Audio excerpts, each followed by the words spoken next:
룩백이라는 애니메이션이 개봉했거든요. 메가박스에서만 단독으로 상영하는 것 같더라고요. 상영관에 굉장히 10대, 20대도 많고 굉장히 단체로 우르르 많이 보러 오기도 하더라고요. 이게 원작이 체인소맨 작가인 후지모토 타츠키의 단편 만화거든요. 그래서 그걸 애니화했기 때문에 상영 시간도 1시간이에요. 1시간. 애니메이션 감독 자체는 오시야마 키요타카라 감독이 했고요. 보는 동안에 눈에 뭐가 들어갔는지 미세먼지 때문인지 뭔지 모르겠는데 눈에서 자꾸 액체가 나오더라고요. 또 이 후지노라는 애가 초딩 소녀인데 만화 그리는 걸 굉장히 좋아하고 그 또래에서는 좀 잘하는 편인 것 같아요. 그래서 학교에서 나눠주는 학보 있죠, 학교 신문, 거기에서 정기적으로 자기 작품을 이렇게 인쇄해서 연재를 한단 말이에요, 학보 안에서. 그래서 친구들도 걔의 실력을 좀 인정을 해주고, 그러니까 애가 좀 우쭐해 있어요. 좀 굉장한 자신감에 쩔어 있어요. 근데 어느 날 교무실로 선생님이 불러요. 그래서 옆반에 쿄모토라는 장기 결석생이 있는데 얘가 등교는 계속 안 하려고 하는데 만화 그리는 거는 계속 뭔가 하고 싶어 해서 얘한테 학보의 옆쪽 공간 일부를 좀 내어주면 어떻겠냐. 그러니까 얘 후지노가 이제 뭐 학교도 안 나오는 그런 나약한 애가 무슨 만화를 잘 그릴 수 있겠냐. 어차피 만화 그린다는 거는 굉장히 쉽지 않은데 뭐 힘들 텐데 잘 해보라고 하세요. 그러라고 하세요. 그래서 그 다음부터는 이제 후지노랑 큐모토의 만화가 옆에 이렇게 나란히 인쇄돼서 나오게 돼요. 그런데 제가 이제 큐모토가 그린 만화 중에 기억이 나는 게 방과후라는 만화가 있는데 뭐 말풍선 같은 것도 없어, 인물도 없어. 그냥 방과 후에 학교 풍경의 일부를 따다가 그려놓은, 그걸 보고 후지노도 굉장히 멈칫해요. 그리고 저도 그 만화를 보면서부터 왠지 모를 감동이 벌써부터. 왜냐면 후지노는 아무래도 초딩의 그 감성을 버리지 못한 그런 만화 스타일인데, 이 쿄모토는 굉장히 절제된 표현과 감정의 깊이가 꽤 묻어 나오고 이거 심상치 않은데 싶으면서 굉장히 아름답더라고요. 그렇게 쿄모토의 그림이 실린 뒤로는 이제 애들도 후지노 거가 약간 평범하게 느껴지는데 이러면서 웅성웅성 거리죠. 그래서 후지노가 굉장히 자존심이 상해가지고 솔직히 자기가 보기에도 좀 차이가 나거든요. 근데 이게 이 애니메이션에서 굉장히 중요한 부분이죠. 이렇게 열등감을 느끼고 남보다 뒤처졌다고 느끼고 남을 뒤에서 이제 따라가려고 하는 거, 그러한 일종의 열등감을 가지고 후지노가 미친 듯이 틀어박혀서 막 만화만 그립니다. 또 저는 이때부터도 약간의 울컥함이 저 아래에서부터 피어오르고 있었는데, 왜냐면은 그 후지노라는 초딩이 하는 이 순수한 노력의 신성함 때문에 약간 울컥했어요. 아주 약간. 그래서 후지노가 뭐 인간관계도 다 끊고 뭔가 일상생활도 제대로 안 되고 하면서 폐인 수준으로 거의 만화 연습에 몰두하는 게 나와요. 막 계절도 바뀌고 막 미친 듯이 연습하다가 학보에 이제 후지노랑 쿄모토의 만화가 또 나란히 나오는 날이 있었는데 그걸 봤는데 이만큼 연습한 후에도 확연히 어떤 레벨의 차이가 확 느껴지는 거예요. 그래서 후지노가 그만둘래 라고 하고 이제 예전처럼 친구들과도 어울리고 일상으로 돌아가게 돼요. 그 후에 이제 초등학교 졸업할 시점이 좀 되고 이제 선생님이 후지노한테 쿄모토의 졸업장을 네가 좀 걔네 집에 가서 직접 좀 전달해줘라 하는데, 후지노는 사실 쿄모토랑 뭐 아는 사이도 아니고 얼굴도 본 적 없는 사이거든요. 그리고 또 만화에 대해서 좀 열등감을 느꼈던 대상이니까 후지노는 좀 가기 싫어하는데, 선생님은 그래도 예전에 학교 신문에 사건 만화를 나란히 이렇게 올렸던 사이니까 좀 너가 직접 해봐라 라고 설득해서 좀 억지로 이렇게 후지노가 쿄모토의 집으로 졸업장을 전해주러 직접 가게 됩니다. 그렇게 쿄모토 집에 갔는데 이제 문이 안 잠겨 있어요. 왠지는 모르겠어요. 문 단속은 제대로 해야 될 텐데 좀 걱정이 되던데, 하여튼 간에 그냥 열리길래 들어가서 방문 앞에까지 갔는데 거기 방문 앞에 막 스케치북이 막 쌓여 있어요. 이제 그림 연습한 스케치북. 후지노가 연습하면서 썼던 그런 스케치북이랑은 차원이 다른 정도의 양으로 완전 산더미예요. 그렇게 뭐 방문 앞에 있다가 어떤 비어있는 사건 만화 그리는 종이가 보여요. 그래가지고 후지노가 즉흥적으로 이렇게 만화를 그려요. 그 사건 만화의 자세한 내용은 굉장히 귀엽기 때문에 직접 보셔야 돼요. 어쨌든 그 그린 사건 만화를 이렇게 들고 있다가 어쩌다가 또 손에서 놓쳐요. 근데 그 놓친 종이가 또 문틈 속으로 이렇게 쑥 들어가요. 그래서 방 안으로 들어가요. 그래가지고 후지노가 당황해가지고 졸업장은 여기 놓고 갈게 하면서 도망가요. 집 밖으로. 그때 쿄모토가 방문 안에서 딱 그 만화를 봤겠죠. 깜짝 놀라요. 후지노 센세, 후지노 센세 하면서 밖으로 나와요. 쿄모토는 아무래도 히키코모리니까 이제 막 머리도 약간 지저분하게 길러져 있고 그 상태로 이제 막 뛰쳐나와가지고 후지노 센세, 3학년 때부터 센세의 만화를 봤습니다. 팬입니다. 사인까지 해달라고 하고 그래서 막 옷 등짝에다가 사인도 받고요. 그렇게 막 칭찬하고 찬양을 해요. 후지노 센세를 보면서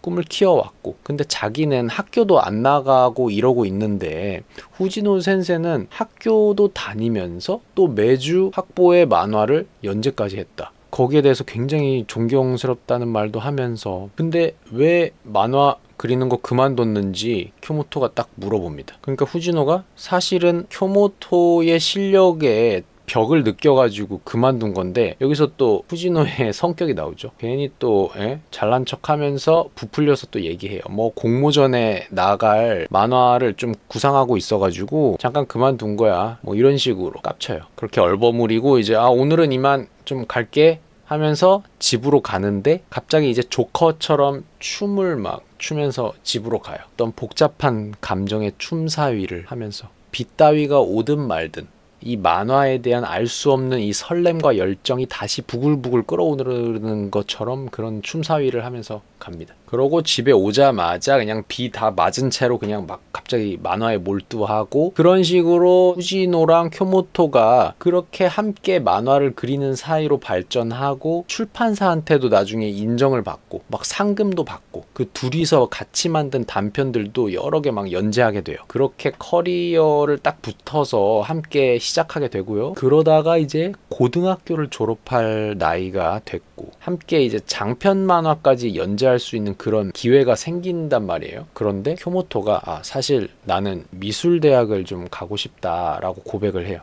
원래부터 근데 쿄모토는 만화의 배경이나 그림 쪽으로 집중을 많이 하는 스타일이라서 그런 순수 미술에도 관심이 있고 그쪽으로 뭐 더 발전하고 싶은 성향인 거죠. 그래서 함께 이제 장편 만화를 하지는 못할 것 같다는 말을 정중하게 이제 후지노한테 하니까 후지노 옛날 성격이 또 나옵니다. 쿄모토한테 너 미대 가면 취직도 잘 못할 거고 모르는 사람과도 말해야 되는데 네가 할 수 있겠냐? 너가 대학교에서 생활을 잘 할 수 있겠냐? 나한테만 붙어 있으면 다 잘 풀릴 텐데 왜 깝치냐고. 이런 식으로 지가 세상의 중심인 줄 아는 성질이 또 나오죠. 하지만 이제 쿄모토는 후지노처럼 막 모진 말까지 하면서 말다툼을 하는 성격은 아니지만 그래도 뜻은 굽히지 않아요. 절대 이제 그치만 그림이 그리고 싶은 걸 그림을 더 발전시키고 싶은 걸 하면서 뭐 계속 가겠다고 해요. 그래서 그 후에 후지노는 결국 혼자서 만화를 그리는 일을 계속 하게 되고요. 아주 인기가 폭발합니다. 물론 쿄모토는 원하는 대로 미대에 갔고 그러던 어느 날 후지노가 평소처럼 만화 작업을 하고 있었는데 옆에 켜둔 TV에서 뉴스가 흘러나와요. 어떤 미술대학에서 정체불명의 괴한이 도끼로 추정되는 거를 학생들한테 휘둘렀다. 그런 사건이 일어났고 범인은 체포됐다. 사망자가 12명인가 그렇고 중상을 입은 사람들도 있고요.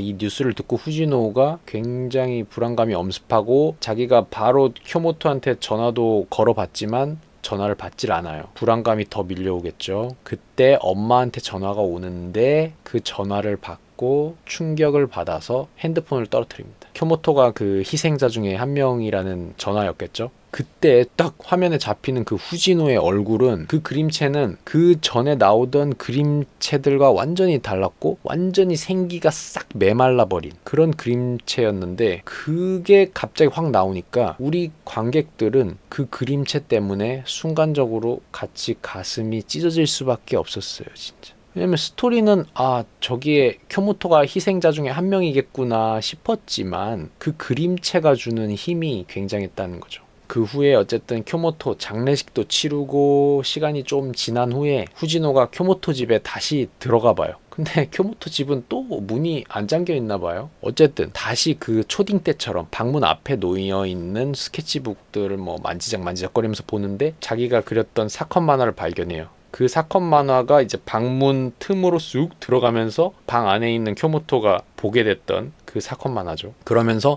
내가 초딩 때 이 사건 만화를 괜히 그려가지고 이 만화 때문에 그것 때문에 쿄모토가 밖으로 나오게 됐고 그것 때문에 결국에 죽은 거라고 자책을 하게 됩니다. 그래서 자기가 그렸던 이 사건 만화를 찢는데 근데 하필 또 이 찢긴 만화 조각이 또 문틈으로 이렇게 들어가요. 그 찢긴 조각 중에 나오지마 라고 사람들이 이제 외치는 그 부분이 하필 또 문틈으로 들어간 게 나오고요. 그러면서 쿄모토가 그날 방 안에서 나오지 않아서 후지노를 만나지 않았더라면 벌어졌을 일이 상상으로 펼쳐지죠. 그게 상상이라면 상상을 하는 건 후지노겠죠. 이 뒷부분이 굉장히 아름다운 부분이기도 하고 그래서 자세히 뒤에를 굳이 말하진 않겠습니다. 당연히 직접 보셔야죠. 참 이 부분에서 굉장히 아름다운 치유가 시작됩니다. 이 치유의 과정은 이제 후지노가 앞으로도 죄책감이나 아픔을 지닌 채로도 뚜벅뚜벅 앞으로 걸어갈 수 있게끔 하는 자기 자신만의 어떤 치유 과정이나 마찬가지라고 저는 생각하는데 이 우주와 저 우주가 연결되면서 생각의 정리를 하고 마음의 정리를 하는 과정이기도 한 거죠. 쿄모토는 죽었지만 그렇다고 해서 두 소녀가 서로 분리됐다고 할 수는 없죠. 쿄모토가 진심으로 후지노를 때로는 존경의 마음으로, 동료의 마음으로, 팬의 마음으로 좋아해줬던 건 후지노도 확실히 느끼게 됐고 앞으로도 계속 느끼며 살 거고 그리고 후지노도 만화 작업 계속하면서 쿄모토에 대한 보답을 할 거고요. 그리고 엔딩을 보면서 느꼈던 거를 또 말하고 싶은데 쿄모토가 그려준 걸로 추정되는 그러나 실제로는 아무런 그림도 딱히 그려져 있지 않을 확률이 높은 그렇기 때문에 비어있을 것 같은 그 사건 만화 종이 있잖아요. 그 종이를 마지막에 자기 작업실 유리에 붙여놓고 계속 작업을 하는 후지노의 뒷모습이 나오잖아요. 그 엔딩 장면을 보면서 가장 강하게 든 생각은 예전에 후지노와 쿄모토가 함께 만화를 그릴 때 보통 쿄모토는 그 만화의 배경을 그리는 어시스턴트로 함께 했다는 얘기가 나와요. 이 애니에서. 이제 쿄모토가 죽은 이후에도 어쩌면 쿄모토는 후지노의 삶에서 아니면 만화를 그리는 일을 할 때 계속 정신적인 배경이 되어주는 역할을 결과적으로 하게 됐어요. 살아있을 때나 죽어있을 때나 결국에는 이렇게 후지노의 배경을 그려주는 듯한 이런 역할을 하게 된 거죠. 이미 후지노에게 엄청난 영향을 줬고 곡괭이가 꽂힌 채로 살아가는 후지노의 등을 바라보며 아픈 경험이 등에 꽂힌 채로 살아가는 후지노를 바라보며 따라잡으려고 한다기보단 응원을 계속 해주겠죠 이제. 그리고 이제는 후지노 자신도 다른 사람의 등을 보면서 따라간다기보다는 이제 곡괭이 꽂힌 자기 등을 인식하면서 이 상처와 추억이 원동력이 될 거고요. 그리고 그런 걸 극복할 수 있는 건 이렇게 쿄모토처럼 나의 작품을 좋아해주고 나를 끌어주는 내 정신적 배경이 되어주는 내 정신적 배경을 그려주는 어시스턴트의 존재가 이렇게 있다는 거. 그게 이런 걸 또 극복하고 나갈 수 있는 이 원동력이 아닐까. 그리고 쿄모토가 그려준 그 사건 만화의 제목도 이 애니메이션 자체의 제목과 동일한 룩백이죠. 룩백이 뒤를 돌아본다라는 뜻일 수도 있고 뭐 띄어쓰기를 안 하고 붙였으면 회고한다는 뜻도 되더라고요. 다 말이 되는 제목인데 누군가의 등짝을 본다는 뜻이 사실 제일 와닿는 뜻이긴 해요. 여기서는. 하지만 이 애니를 다 보고 두 인물의 또 감정선을 따라왔다면 내 뒤에서 내 등을 보고 있는 누군가를 나도 뒤돌아서 바라보고 또 회고한다 라는 것도 굉장히 와닿는 감정이라서 뭐 제목 자체도 너무 가슴을 쥐어짜게 한다. 쿄모토가 초딩 때 학보에 실린 후지노의 사건 만화를 보고 그녀의 등 뒤에서 이제 그녀처럼 되고 싶어서 성장하고 발전하고 노력하게 됐고 그리고 후지노도 쿄모토의 만화를 보면서 따라잡고 싶어서 쿄모토의 등 뒤를 바라보며 치열하게 성장하려고 했고 그렇게 서로의 등을 보면서 성장을 해 나간 거예요.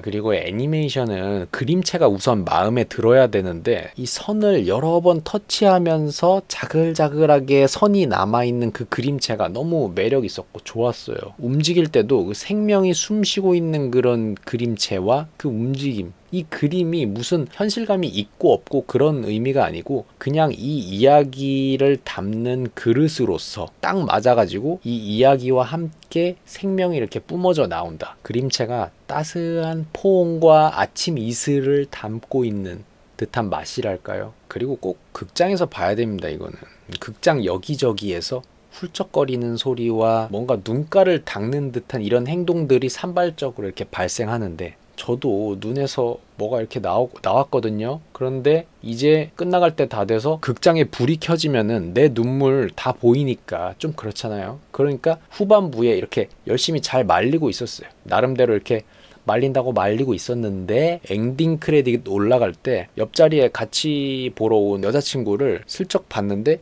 이 사람 눈이 이미 불그스름한 거예요. 왜냐면 이거 보고 눈물이 아예 안 나오기는 힘들거든요. 그래서 이제 여자친구를 보고 장난으로 이렇게 했는데 이 사람이 눈물이 왈칵 나더라고요. 아니 그래서 그렇게 눈물이 또 왈칵 쏟아지는 모습을 보니까 나까지 왈칵 갑자기 나오는 거예요. 겨우 눈물을 말렸는데 영화 때문에 흘렸던 눈물 난 겨우 말렸는데 일행으로 온 사람의 이 눈물 흘리는 모습 때문에 왠지 또 마음까지 괜히 아파져서 추가적인 왈칵을 하게 된 룩백. 이 1시간의 러닝타임 동안 저는 캐릭터들이랑 정이 좀 들었던 것 같고 다 보고 나니까 촉촉한 감성으로 물들게 한 이 룩백 아주 잘 봤고요. 큐모토 양 편히 쉬길 바라요.